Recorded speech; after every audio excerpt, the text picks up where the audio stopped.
You ever notice how no matter how much you get done, it still doesn't feel like enough? Like you can cross off every single thing on your to-do list. Keep yourself busy from the moment you wake up until you finally collapse into bed. And somehow, there's still this heaviness when the lights go out. That quiet voice in the back of your head that says, "So what? What was the point of all that?" Sometimes I'll wake up and the first thing I think is, just do something, anything. Open a tab, start a project, clean a corner of the room. It's automatic. The action feels like proof I'm moving forward, like motion equals meaning. For a while I believed that. I believed that if I piled enough tasks on top of each other, if I kept myself busy enough, I wouldn't have to look at the space under the noise, the quiet where the small, sharp things live. But there's this other feeling that doesn't like being buried. It sits there in the hours between appointments and scrolls and nags at you like a low electric hum. It's not dramatic, it's not sudden, it's just a steady tapping that becomes louder the less you pay attention. And no matter how many boxes you tick, it keeps tapping. I used to think productivity was the answer. I built systems, bought planners, watched videos about micro habits, forced myself into early mornings and night routines. For a while it felt like control. I felt like I had found the edge of the map, and I was finally learning to read it. People noticed, people praised the output. It was easy to mistake that for peace. There was one semester where I convinced myself the longer I worked, the safer I'd be. I'd stay up for 3 nights in a row finishing things, surviving on bad coffee and adrenaline. I turned every free minute into a checklist item. I thought I was disciplined. Friends called me relentless, and I wore it like armor. But on the morning I turned in the last thing, when the deadline had passed and there was no reward waiting, I sat in the same chair and I felt dizzy in a way that had nothing to do with exhaustion. It was a hollowness that tasted like regret, not because I hadn't accomplished anything, I had, but because in all that doing there had been no quiet, no reset. I had been using work to run from the part of me that hurt. That's the trap. Work is loud, it has clear metrics, it gives you a tally to show for your days. The emptiness is quiet.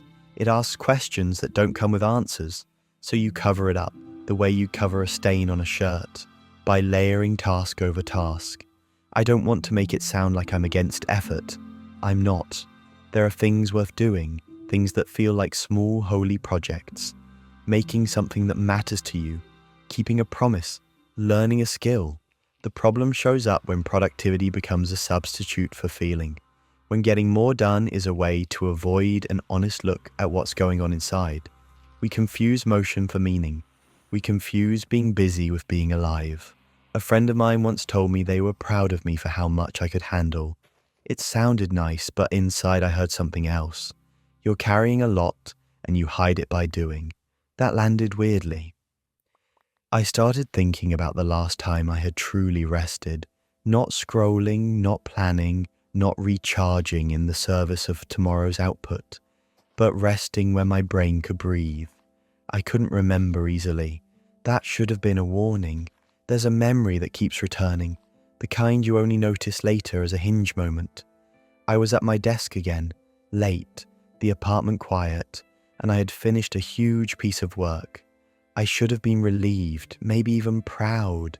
Instead, I felt like I had climbed a mountain, and when I reached the top, there was nothing to look at but more mountains. I remember standing, walking to the window, and realizing I didn't know what to do with my hands. All the things I thought would make me feel secure didn't fill the hollow. They only made my schedule fuller. It's not that work has no value, it does. It can create structure when life feels scattered. It can give you a sense of competence when everything else is messy. But it can't seal the places inside you that need tending. You can't schedule your soul into feeling whole. Lately I've been trying a different experiment. It's small and mostly embarrassing to admit because it sounds like laziness at first. I deliberately do less. I say no to the second task. I leave my phone in another room for an hour. I walk without headphones. I let the silence sit next to me like an awkward guest instead of trying to chase it away.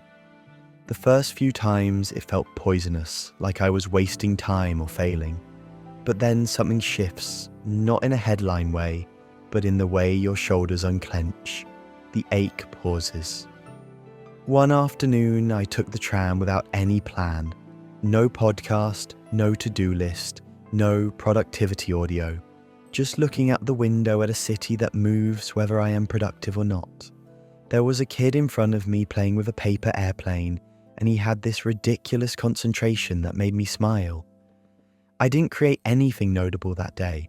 I didn't learn a new skill, but by the time I walked home, there was a small, steady warmth in my chest that felt like a promise. Maybe this is where things start to feel lighter. I'm not saying these things to give you a hack. I'm not offering a formula that will fix everything. I'm only saying what I've seen in my life, that the compulsion to do more is often born out of a fear of what happens when you stop. If you stop, you might have to listen to the quiet questions. Am I happy? Am I lonely? Who do I want to be? Those are messy questions without neat answers, and that's why we avoid them. There's another memory I come back to. A Sunday evening years ago, I was at a friend's place. We ended up in the kitchen at midnight, making toast and talking about nothing. The conversation drifted and circled, nothing heavy, nothing planned. We laughed about dumb things, and then, at some point, the laughter softened into a silence that didn't feel empty. It felt like being held. Looking back, that night mattered to me more than the dozens of nights I spent chasing deadlines. It wasn't memorable because of productivity. It mattered because it was human, and it left me with a sense of being seen. Maybe that's the point. The things that anchor us aren't always the big wins. They're the small moments that remind us we're not just machines. Discipline has its place, but it's not the substitute for belonging, for rest, for presence. You can be disciplined and hollow. You can be relaxed and thriving. The choice isn't between work and worthiness. It's between using work as avoidance and using work as part of a life you actually want. What if instead of adding one more hour to your day to grind, you tried giving yourself an hour to feel without a plan? What if the first thing you did after finishing a task was not to start the next, but to breathe and notice if something needed your attention? Small experiments like that don't make headlines, but they change how you live. There will be days you need to push, to finish a project, to show up for someone, to meet a deadline. Do it. But pay attention to the reason you're pushing. Is it because you want to build something or because you're running? There's no shame in either answer. There's only the chance to be honest about it. When I let myself be quieter, when I choose presence over production for even a little while, I notice things are different. My work tastes better, my patience lasts longer, conversations feel less performative. The compulsion to do less is not about giving up. It's about choosing what matters more carefully. I'm still learning how to balance it. I still have weeks where I fall back into the old pattern, fill the hours, avoid the ache. But those are easier to notice now, and noticing feels like progress, even if it's quieter than the kind of progress the internet celebrates. So if you're here because you keep convincing yourself that the next sprint will fix everything, I understand. I've been there. Maybe try treating productivity as a tool, not a cure. Try to see what's under the doing. If there's emptiness, it won't disappear because you finish another task. It will keep waiting to be looked at. And looking is messy and slow, but it's the only way I've found that actually moves you toward something that feels like home. I believe in you. Now believe in yourself.